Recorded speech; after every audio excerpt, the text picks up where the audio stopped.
This offseason, much discussion centered around the signing of Jalen Brunson and how the Knicks somehow made a mistake.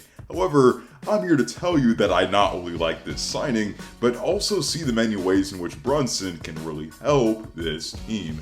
And while this video will detail his potential impact on the Knicks, we'll also talk about the Knicks as a whole, from RJ Barrett's development, what the hell is Julius Randle, and a potential Donovan Mitchell trade in the near future. But before we begin, be sure to leave a like on the video, as each like makes a tremendous difference for the channel, and be sure to sub for more content like this.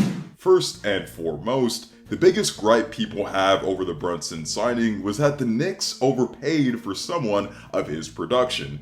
However, that's simply not true. For one, he's only the 15th highest paid point guard in the league. And secondly, his production is commensurate with his play, given that the Knicks are paying for the Brunson we saw when Luka didn't play. He was a 28-4 guy in the regular season in those games, and albeit a small sample size of only 3 games, a 32-5-5 one in the playoffs against the Utah Jazz. In terms of what Brunson gives you as a player, well, he gives you a player that can operate in the pick and roll, a mid-range Jedi, and a great finisher at the rim, all of which will greatly help the New York Knicks. Last season, the Knicks were 6th in pick and roll frequency and 7th in pick and roll possessions per game. However, their pick and roll ball handler shot a putrid 37% on 17 shot attempts a game. Brunson, on the other hand, shoots 52% in pick and roll situations, is one of the leaders in generating points per these possessions, and has a knack of finding his role man really well.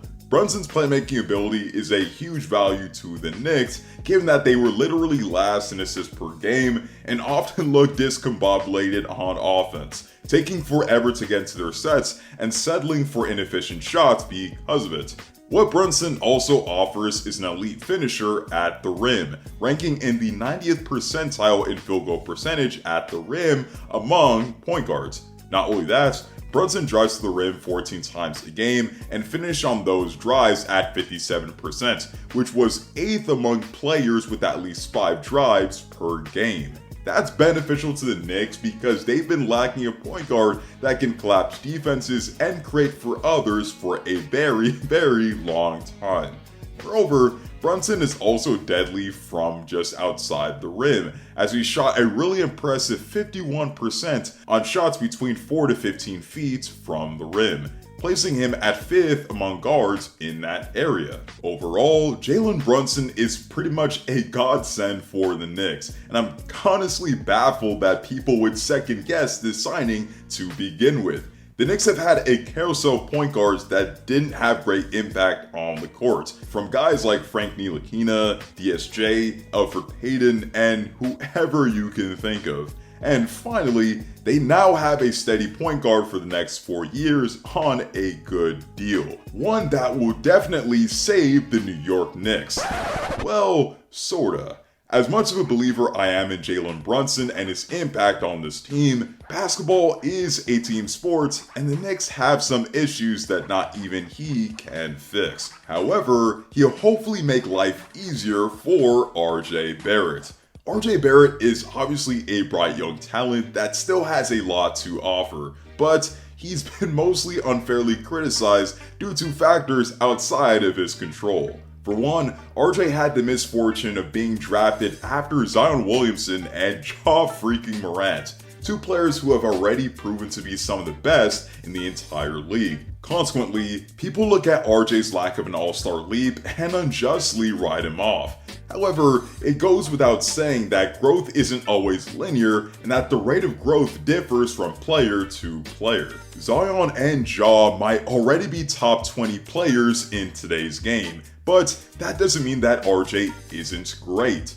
In 2022, RJ averaged 24, 6, and 4, and his game improved due to increasing his number of drives to the rim, getting to the line more often, and being more effective as a transition scorer. He's not the most gifted athlete, but he's crafty enough to not only get by defenders, but to also draw contact in the process. And even though he didn't shoot an amazing percentage on his looks to the rim or even at the free throw line, that's how he can eventually become a more dynamic scorer and a playmaker on this team. And constructively, what will help him be a better finisher is being more confident in using his right hand, as switching to his dominant left when he should be using his right has made him predictable at times. Moreover, what can ultimately unlock his game is his outside shooting ability and his ability to produce as a pick and roll ball handler. Last season, you really saw RJ's game open up more due to his three-point shot keeping defenders honest,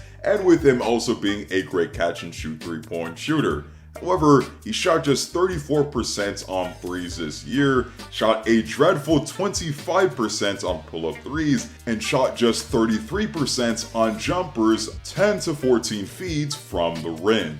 In essence, none of those percentages are good, but he knows how to get to his spots and has all the tools to improve.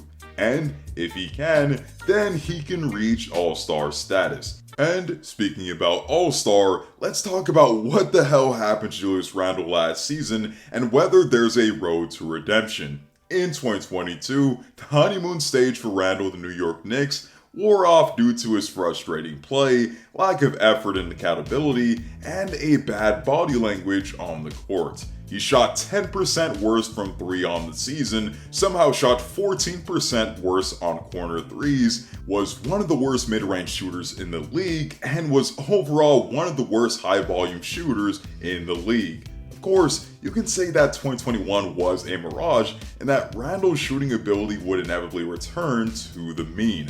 However, that puts the Knicks in a very difficult situation. They could explore a trade, which would now open up a bigger role for RJ Barrett and open up minutes for Obi Toppin, but that proves very difficult.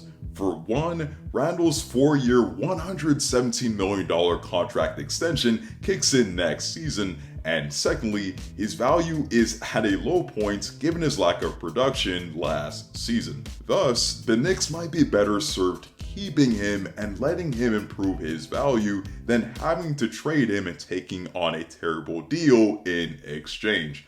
And if he can turn it around, he can be a bright spot for the Knicks once more, just as Quentin Grimes, Obi Toppin, and Emmanuel Quickley so are.